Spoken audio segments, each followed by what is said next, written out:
Hello नमस्कार दोस्तों। मैं आपके अपने channel all exams GK with Vipin में आपका स्वागत करता हूं। दोस्तों उम्मीद करता हूं कि आपकी पढ़ाई लिखाई बहुत अच्छे चल रही होगी, क्योंकि चलनी भी चाहिए, क्योंकि आप एक ऐसे प्लेटफॉर्म से जुड़े हैं जो आपकी तैयारी को काफ़ी बेहतर बनाने का प्रयास कर रहे हैं। दोस्तों जैसे कि आप जानते हैं कि हमारी जो श्रृंखला है भारतीय राज्य व्यवस्था यानी कि इंडियन पॉलिटी की, जो यूट्यूब पर सरल भाषा और शब्दों में क्लास इतने बेहतरीन तरीके से चल रही है दोस्तों, जिसका कोई जवाब नहीं है। उसी क्रम में आज हमारी जो क्लास नंबर 5 होने वाली है। देखिए ये क्लास रेलवे के साथ साथ अन्य सभी जितने भी प्रतियोगी परीक्षाएं हैं और जिनमें जीके जीएस पूछा जाता है, उसी में हम जो अपनी राज्य व्यवस्था यानी कि इंडियन पॉलिटी का जो सिलेबस है उसे कंप्लीट कर रहे हैं। और दोस्तों ये जो क्लास है हमारी, ये फैक्ट पर आधारित है, क्योंकि रेलवे या जितने भी वनडे के एग्जाम होते हैं उन सभी में थियोरटिकल पॉलिटी क्वेश्चन नहीं पूछे जाते। ठीक है, केवल और केवल फैक्ट पर क्वेश्चन पूछे जाते हैं।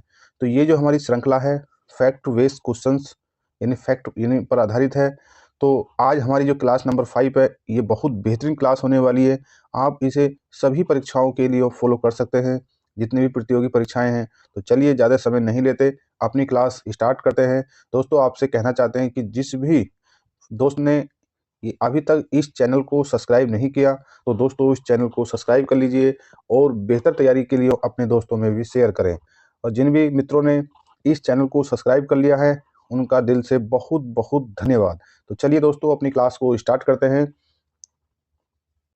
देखिए आज का जो हमारा पहला फैक्ट होने वाला है दोस्तों, देखिए इससे पहले हमारी जो 4 क्लासेस आप पहुंच चुकी हैं, आप उन्हें फॉलो करें और इसकी एक कंटिन्यू लगातार, क्योंकि तभी एक अच्छी बेहतर तैयारी मानी जाती है कि जब आप एक सीरियल तरीके से कंटिन्यू तरीके से तैयारी करते हैं।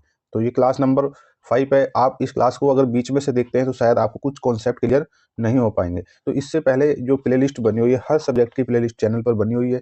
आप उसकी फर्स्ट सेकंड थर्ड और फोर्थ जब क्लास को देखेंगे, उसके बाद जब क्लास नंबर 5 पे आएंगे तो अब आपको एक कंप्लीट राज्य व्यवस्था के बारे में जानकारी हो जाएगी कि इस कंप्लीट राज्य व्यवस्था यानी कि इंडियन पॉलिटी में किस तरीके के फैक्ट कंटिन्यू तरीके से बने हुए हैं। तो चलिए हम आज अपना पहला प्रश्न देखते हैं, ये फैक्ट देखते हैं, पॉइंट देखते हैं। देखिए ध्यान देना, हर एक क्वेश्चन हर एक फैक्ट अपने आप में 101% बहुत इंपॉर्टेंट है, क्योंकि ये हमारा जो इतना अनुभव है उसके आधार पर हम आपसे बता रहे हैं कौन फैक्ट कितना इंपॉर्टेंट है, उसे हम हाईलाइट करते चलेंगे। ठीक है, और जो फैक्ट है उससे संबंधित वो कितने फैक्ट बन सकते हैं सभी पर चर्चा करते चलेंगे। चलिए देखिए, झंडा समिति और संचालन समिति और नियम समिति, ध्यान देना। देखिए झंडा समिति के बारे में हम क्लियर करेंगे। कुछ किताबों में झंडा समिति के जो अध्यक्ष हैं वो जेपी कृपलानी को लिखा गया है, जो सही नहीं है। ठीक है, एनसीईआरटी आधारित ये फैक्ट क्लियर है कि झंडा समिति के जो अध्यक्ष डॉक्टर राजेंद्र प्रसाद, ठीक है, और संचालन समिति के भी अध्यक्ष डॉक्टर राजेंद्र प्रसाद, और जो नियम समिति है उसके भी अध्यक्ष डॉक्टर राजेंद्र प्रसाद थे। ठीक है, चलिए आगे देखिए, जहां संघ शब्द मिल जाए, जहां संघ संविधान समिति के जो अध्यक्ष है पंडित जवाहरलाल नेहरू, इस समिति में कुल जो सदस्य थे वो 15 थे। ठीक है, ध्यान देना है, जहां संघ शब्द आ जाए वहां समझ लो कि पंडित जवाहरलाल नेहरू उस समिति के अध्यक्ष रहे। ठीक है, चलिए आगे देखिए। देखिए बहुत इंपॉर्टेंट फैक्ट है, आप इन क्लास की श्रृंखला को फॉलो करें और चैनल को सब्सक्राइब करें और अपने दोस्तों में भी शेयर करें बेहतर तैयारी के लिए। इधर उधर भागने से काम नहीं चलेगा दोस्तों, पढ़ना तो आपको पड़ेगा एक सिलेक्शन के लिए, क्योंकि आप भविष्य के एक सरकारी अधिकारी और कर्मचारी बनने वाले हैं। तो चलिए देखिए नेक्स्ट पॉइंट क्या है कि प्रांतीय संविधान समिति व सलाहकार समिति के अध्यक्ष थे। ध्यान देना, प्रांतीय संविधान समिति और सलाहकार समिति के जो अध्यक्ष थे सरदार वल्लभ भाई पटेल। आपको ध्यान देना है कि जब देश आज़ाद हुआ उस समय 15 अगस्त 1947 को देश में लगभग 563 देशी रियासतें थीं, जो अंग्रेजों ने पहले ही थोप दिया था कि ये जो देशी जो मतलब रियासतें हैं इनकी मर्जी है कि ये भारतीय संघ में शामिल हो सकती हैं और नहीं भी हो सकती, यानी कि इनकी अपनी मर्जी है। और इनके जो राजाएं थे, जो देशी रियासतें थी, इनके जो राजा थे वो कुछ चाहते थे कि हम भारत के एक संघ में मिलें, परंतु कुछ नहीं चाहते थे। इसमें उन्हें सब एक करने में सबसे बड़ी महत्वपूर्ण भूमिका अगर किसी की रही है तो वो सरदार वल्लभ भाई पटेल जी की रही है। ठीक है, तो जहां प्रांतीय यानी कि स्टेट संविधान समिति के सलाहकार और अध्यक्ष की बात आ जाती है, तो वहाँ पर नाम सरदार वल्लभ भाई पटेल जी का है। ठीक है, चलिए आगे देखिए। मौलिक अधिकार, ध्यान देना, मौलिक अधिकारों यानी फंडामेंटल राइट्स और अल्पसंख्यक समिति के जो अध्यक्ष थे वो सरदार वल्लभ भाई पटेल थे। ठीक है, चलिए आगे देखिए। मूल या मौलिक अधिकार, मूल या मौलिक अधिकार उप समिति के अध्यक्ष थे। ठीक है, जैसे एक समिति होती है तो उस समिति के बाद एक उप समिति भी होती है। ठीक है, समिति के अध्यक्ष होते हैं तो उप समिति के भी अध्यक्ष होते हैं। इस तरीके से ही मौलिक अधिकारों की जो समिति थी उसके अध्यक्ष सरदार वल्लभ भाई पटेल, और जो उप समिति थी मौलिक अधिकारों की उसके जो अध्यक्ष थे जेपी कृपलानी। ठीक है, जेपी कृपलानी, जिनकी चर्चा हमने कहा था कि कुछ बुक्स यानी किताबों में लिखा है कि जो झंडा समिति के जो अध्यक्ष थे जेपी कृपलानी वो गलत है। ठीक है,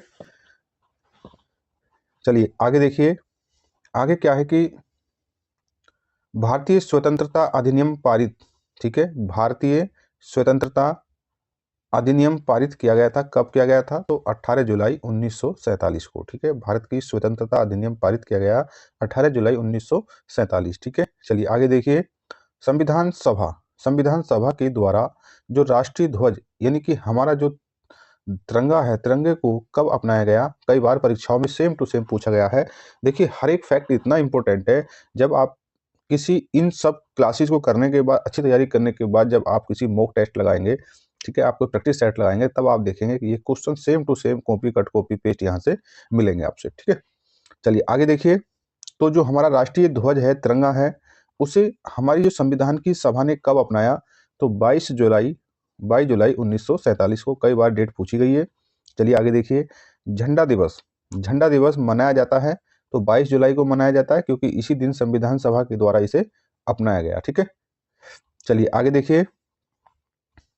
आगे क्या है कि भारतीय संविधान के निर्माण में कितना समय लगा? ये कॉमन क्वेश्चन है और कई बार परीक्षाओं में पूछा गया है। और ऐसे भी देखिए, ये यूपी पीसीएस ने भी इस क्वेश्चन को कई बार उठाया। ठीक है, तो 2 वर्ष 11 माह और 18 दिन का समय लगा। ठीक है, 2 वर्ष 11 माह 18 दिन का समय लगा। ठीक है, चलिए आगे देखिए। संविधान सभा के कुल कितने अधिवेशन हुए? तो 11 अधिवेशन हुए। इस 11 अधिवेशन में कुल कितनी बैठकें हुई? 165 बैठकें हुई। ठीक है, और समिति कितनी? 13। ध्यान देना, 3 शब्दों पर ध्यान देना है कि संविधान सभा जब चल रही थी उसके कुल अधिवेशन 11, डबल 1, कुल बैठकें अवधि यानी 165 दिन, और जो समिति बनाई गई थी वो कितनी समिति थी? तो 13 समिति थी। ठीक है, चलिए आगे देखिए। हर एक फैक्ट अपने आप में बहुत इंपॉर्टेंट है। ठीक है, चलिए आगे देखिए कि संविधान सभा द्वारा, ध्यान देना, संविधान सभा जो चल रही थी उसके द्वारा भारतीय संविधान को अपनाया। देखिए 3 शब्द देखिए, कुछ भी शब्द पूछा जा सकता है। ठीक है, अपनाया गया, ठीक है, अंगीकृत किया गया और अधिनियमित किया गया। तीनों का मतलब एक ही है। संविधान को कब अपनाया गया, संविधान को कब अंगीकृत किया गया, संविधान को कब अधिनियमित किया गया? तो वो डेट थी 26 नवंबर 1949, यानी कि देखिए 26 नवंबर 1949 को। ठीक है, चलिए आगे देखिए। संविधान दिवस, कई बार परीक्षाओं में पूछा गया। संविधान दिवस, संविधान को विधि कहते हैं, शब्द एक दूसरे के पर्यायवाची हैं, तो संविधान दिवस और विधि दिवस मनाया जाता है जिस दिन संविधान लागू हुआ। ठीक है, ठीक है, अंगीकृत किया गया, अपनाया गया। अब देखिए वो 26 नवंबर 1949, लगभग देखिए दिसंबर और जनवरी, लगभग 2 महीने बाद संविधान सभा की अंतिम बैठक होती है। ठीक है, क्योंकि 26 नवंबर से लेकर 26 नवंबर दिसंबर गया, ठीक है, और जनवरी, लगभग 2 महीने बाद संविधान सभा की अंतिम बैठक इस डेट को होती है। कौन सी को? इस डेट को। ये वाली डेट ध्यान रखना है कि 24 जनवरी 1950 को संविधान सभा जो चल रही थी उसकी अंतिम बैठक होती है। तो इस संविधान सभा की अंतिम बैठक में कई निर्णय लिए गए। क्या है? आगे देखिए। संविधान सभा द्वारा हमारा जो आज राष्ट्रीय गान है, राष्ट्रीय गान के रूप में जन गण मन गण अधिनायक की जय हो, तो ये जो शब्द है ये हमारा राष्ट्रीय गान है। इसे हमने अपनी अंतिम संविधान सभा जो थी, कौन, 24 जनवरी 1950 को उस दिन अपनाया। ठीक है, तो जो राष्ट्रीय गान है जनगण मनगढ़, इसे अंतिम संविधान सभा 24 जनवरी 1950 को अपनाया गया। ठीक है, अब ठीक है, और इसके 2 दिन बाद जिस दिन हमारा संविधान पूर्णतः लागू हुआ, उस दिन हमने अपना राष्ट्रीय गीत वंदे मातरम को अपनाया। ठीक है, ध्यान देना, इस कॉन्सेप्ट को क्लियर कर लेना कि जो संविधान सभा की अंतिम बैठक हुई, उस दिन राष्ट्रीय गान जनगण मनगढ़ को अपनाया गया। उसके 2 दिन बाद राष्ट्रीय गीत वंदे मातरम को स्वीकार किया गया। कब? 26 जनवरी 1950। संपूर्ण, आगे देखिए, संपूर्ण संविधान जब पूर्णतः लागू हुआ, वो डेट कौन सी थी? 26 जनवरी 1950 को। ठीक है, ध्यान देना, संविधान पूर्णतः लागू 26 जनवरी 1950 को हुआ। आगे देखिए कि जो संविधान है, संविधान मूल संविधान लिखा गया काय में? तो मूल संविधान जो अंग्रेजी में लिखा गया था। ध्यान देना कि मूल संविधान अंग्रेजी में लिखा गया था। मूल संविधान अंग्रेजी में लिखा गया था। नेक्स्ट देखिए कि जो भारतीय, ध्यान देना, भारतीय संविधान को लिखने वाले सुलेख कौन थे? भारतीय संविधान को लिखने वाले सुलेखक कौन थे? तो उनका नाम था, कई बार पूछा गया है, सुलेखक, अच्छे लेखक कौन थे? तो प्रेम बिहारी नारायण रायजादा। ठीक है, प्रेम बिहारी नारायण रायजादा इसे लिखने वाले थे। ठीक है, चलिए आगे देखिए, भारतीय संविधान के मूल प्रतियों को, जो भारतीय संविधान है उसकी जो मूल प्रतियों को चित्रों से सजाया गया, किसने सजाया? तो उनका नाम था नंदलाल बोस ने। ठीक है, तो जो भारतीय संविधान है, भारतीय संविधान, पहली बात तो मूल भाषा लिखने वाली अंग्रेजी थी। भारतीय संविधान को सुलेखक कौन थे? तो भारतीय संविधान के सुलेखक जो प्रेम बिहारी नारायण रायजादा। ठीक, और जो संविधान के में जो चित्र है, मूल प्रति को चित्रों से सजाया है नंदलाल बोस ने। ठीक है, चलिए आगे देखिए, अगला क्या है कि संविधान का नामकरण भारत के संविधान के रूप में किया गया। ठीक है, तो जो संविधान का नामकरण भारत के संविधान के रूप में किया गया अनुच्छेद 393 में। ठीक है, चलिए आगे देखिए, भारतीय संविधान का जनक कहा जाता है। वेरी वेरी इंपॉर्टेंट क्वेश्चन, कई बार परीक्षा में कॉपी कर लिया जाता है कि भारतीय संविधान का जनक कहा जाता है डॉक्टर भीमराव अंबेडकर को। ठीक है, भीमराव अंबेडकर को। चलिए आगे देखिए, अगला फैक्ट क्या है कि जो डॉक्टर बी आर अम्बेडकर का जन्म कहाँ हुआ? तो डॉक्टर बी आर अम्बेडकर का जन्म 14 अप्रैल 1991 को महू, मध्य प्रदेश में हुआ। ठीक है, चलिए अगला फैक्ट क्या है कि भारतीय संविधान की प्रकृति, नेचर क्या है? ध्यान देना, कई बार पूछा गया है, वेरी वेरी इंपॉर्टेंट फैक्ट है कि जो भारतीय संविधान की जो प्रकृति, नेचर कैसा है? तो इसकी जो प्रकृति और नेचर है वो एकात्मक, ध्यान देना, एकात्मक और संघात्मक। ठीक है, कैसा है? एकात्मक और संघात्मक है। ठीक है, चलिए आगे देखिए,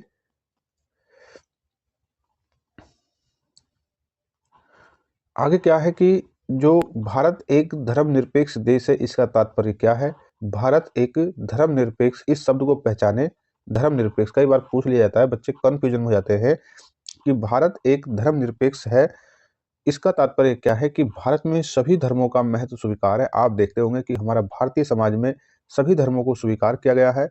यहाँ हिंदू, मुस्लिम, सिख, ईसाई आपस में है, सब भाई भाई, इसका कोई भेदभाव हमारे संविधान में नहीं दिया गया। ठीक है, कि हमें किसी से भेदभाव करना है।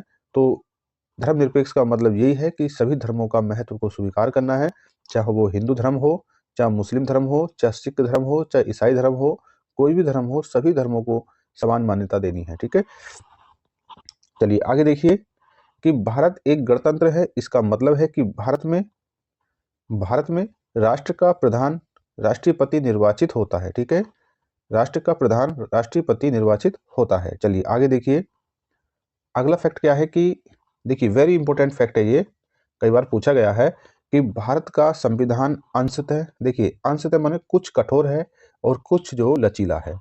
हमारा संविधान पूर्णतः स्ट्रिक्ट नहीं है। ठीक है, इसमें बहुत लचीलापन है। आप कहें कि कोई इतना जुल्म कर ले कि उसे तत्काल फांसी दी जाए, परंतु हमारे भारतीय संविधान में ऐसा कुछ नहीं है कि किसी को तत्काल फांसी दे दी जाए। ठीक है, इसीलिए हम कहते हैं कि हमारा संविधान अंशतः कुछ लचीला है, यानी कि उसमें काफी गुंजाइश है आदमी के बचने की। ठीक है, तो देखिए, अंशतः कठोर है, अंशतः लचीला, आप इन दोनों शब्दों को पकड़ के चले। अंशतः का मतलब होता है कुछ, और ये भी क्या है? कुछ। ठीक है। तो कुछ कठोर भी है, ऐसा नहीं है कि सभी मामलों में लचीला है, परंतु कुछ मामले ऐसे कठोर भी हैं जिन पर तुरंत निर्णय होता है, ठीक है, अंशतः लचीला है। चलिए आगे देखिए कि भारतीय संविधान को अर्धसंघीय, कई बार पूछा गया परीक्षा में कि भारतीय संविधान को अर्धसंघीय संविधान कहा है, किसने कहा है? तो केसी वियर ने कहा है। तो कई बार पूछा गया है, जब अर्धसंघ का शब्द आ जाए, अर्धसंघीय आ जाए, तो यहाँ आपको ध्यान है अर्धसंघीय, तो ये वियर को आपको याद रखना, किसे? केसी वियर को, ठीक है। चलिए आगे देखिए, आगे देखिए कि कहा है कि जो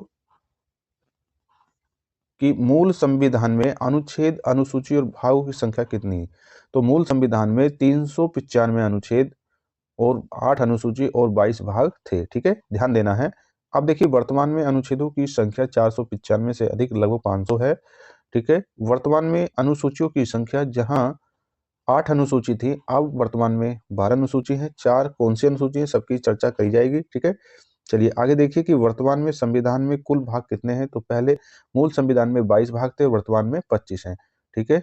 चलिए आगे देखिए कि राज्यों की नामों की सूची एवं उसके राज्य क्षेत्र का ब्यौरा कौन देती है हमें? तो जो भारत के जितने भी राज्य हैं, उन राज्यों के नाम और राज्य सूची का जो क्षेत्र का ब्यौरा हमें पहली अनुसूची देती है, ठीक है, ध्यान देना है। चलिए 8वीं अनुसूची संबंधित है किससे? भाषा से संबंधित है, ठीक है। चलिए आगे देखिए वर्तमान में 8वीं अनुसूची में भाषाओं की कुल कितनी संख्या है?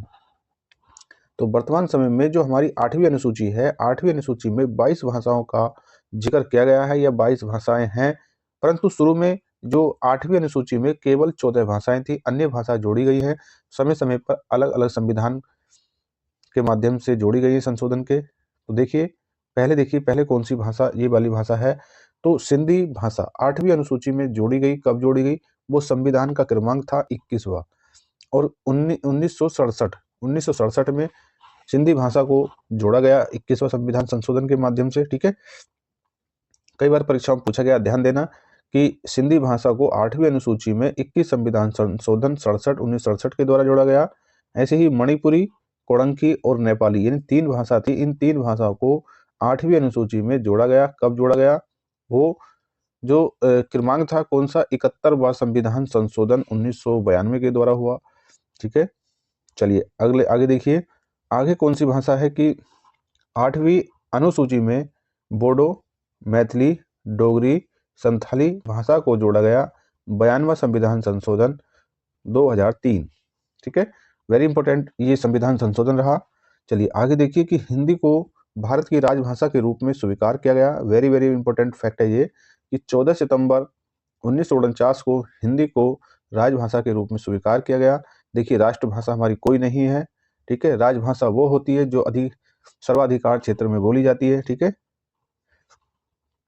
हिंदी दिवस कब मनाया जाता है? तो हिंदी को राजभाषा के रूप में 14 सितंबर को अपनाया गया, तो 14 सितंबर को ही हिंदी दिवस के रूप में मनाया जाता है। आगे देखिए कि संघ की राजभाषा हिंदी, संघ माने केंद्र की राजभाषा हिंदी, और लिपि कौन सी है? देवनागरी, ठीक है, देवनागरी लिपि है। तो ये जो भाग 17 में भाषा का जिक्र किया गया अनुच्छेद 343 के अनुसार, ठीक है, संघ की राजभाषा हिंदी और जो लिपि देवनागरी है, ये कहाँ कहा गया है? तो भाग 17 के अनुच्छेद 343 के अनुसार, ठीक है। अगला फैक्ट क्या है कि जो प्रथम राजभाषा आयोग का गठन कब किया गया? कई बार परीक्षाओं में देखिए पूछा गया है, ऐसे पूछा गया, आप इसे नोट्स के तरीके देखिए कि आपको एक शॉर्ट नोट्स दिए गए हैं और एक कंप्लीट नोट्स हैं, ठीक है, कि प्रथम राजभाषा आयोग का गठन 1955 में किया गया, ठीक है। और राजभाषा जो आयोग बनाया गया, इसके जो अध्यक्ष थे, राजभाषा आयोग के प्रथम अध्यक्ष बीजी खेर, ध्यान देना है, बीजी खेर, ठीक है। चलिए आगे देखिए कि दूसरी अनुसूची संबंधित है पद अधिकारियों के वेतन, भत्ते और पेंशन से संबंधित है, ठीक है। आगे देखिए कि केंद्र और राज्यों का जो संबंध वर्णित है वो 7वीं अनुसूची में है, ठीक है। चलिए आगे देखिए, अगला फैक्ट क्या है कि 7वीं अनुसूची संबंधित है केंद्र राज्य के बीच शक्तियों के बंटवारे एवं सरकारों द्वारा शुल्क और कर लगाने के अधिकार से संबंधित है, ठीक है। चलिए आगे देखिए कि 10वीं अनुसूची किससे संबंधित है? तो 10वीं अनुसूची दल बदल से संबंधित प्रावधान से है। तो देखिए द से 10 होता है, द से दल बदल होता है, ये ध्यान देना है। और ये कब पारित हुआ, इस सभी पर हम चर्चा करने वाले हैं, ठीक है। तो दल बदल जो कानून कब लागू हुआ? तो ये जो अधिनियम है 15 फरवरी 1985 को लागू हुआ। अब देखिए ये कौन सा संविधान संशोधन क्रमांक था दल बदल वाला, तो दल और बदल विरोधी कानून मान्यता दी गई, 52वां संविधान संशोधन था और 15 फरवरी 1985 को। ठीक है, देखिए ये question very very important question है कि संविधान में देश का नाम भारत अथवा इंडिया दिया गया है। ठीक है, भारत एवं इंडिया दिया गया है। ठीक है, कई बार परीक्षाओं में पूछा गया है कि संविधान में भारत को क्या कहा गया है, भारत को इंडिया और भारत एवं इंडिया कहा गया है। संविधान का सबसे बड़ा भाग 5 है। ध्यान देना कि भाग 3 में मौलिक अधिकार और भाग 4 में राज्य के नीति निर्देश तत्व हैं और भाग 5 में केंद्र यानी संघ की बात कही गई है। ठीक है, चलिए देखिए आगे देखिए, संघीय न्यायालय का जो उल्लेख है भाग 5 में दिया गया है, अध्याय 4 में दिया गया है।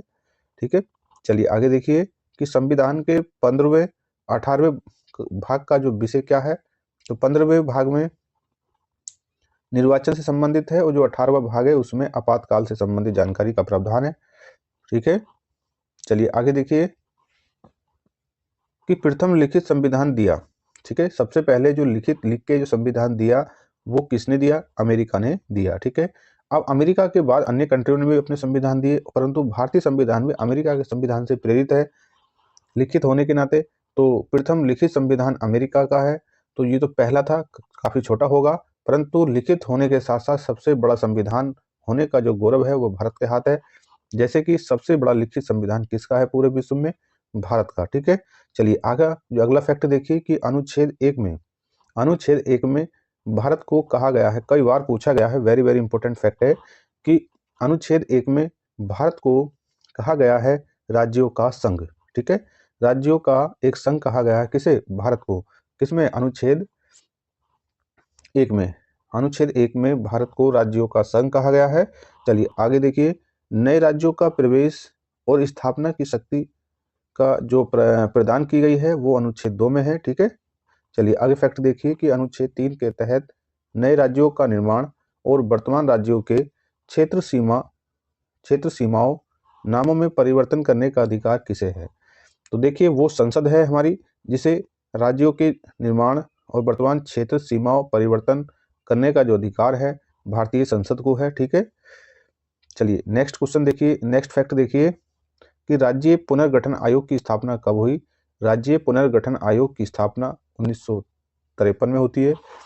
तो दोस्तों देखिए ये जो हमारी श्रृंखला है फैक्ट बेस्ड श्रृंखला और बड़े अच्छे तरीके से चल रही है। जैसे आपने इस क्लास से पहली क्लास को प्यार दिया दोस्तों, इस क्लास को भी अपना ऐसे ही प्यार देना और बेहतर तैयारी के लिए हमारे चैनल और हमारी ऐसी श्रृंखला से जुड़े रहें।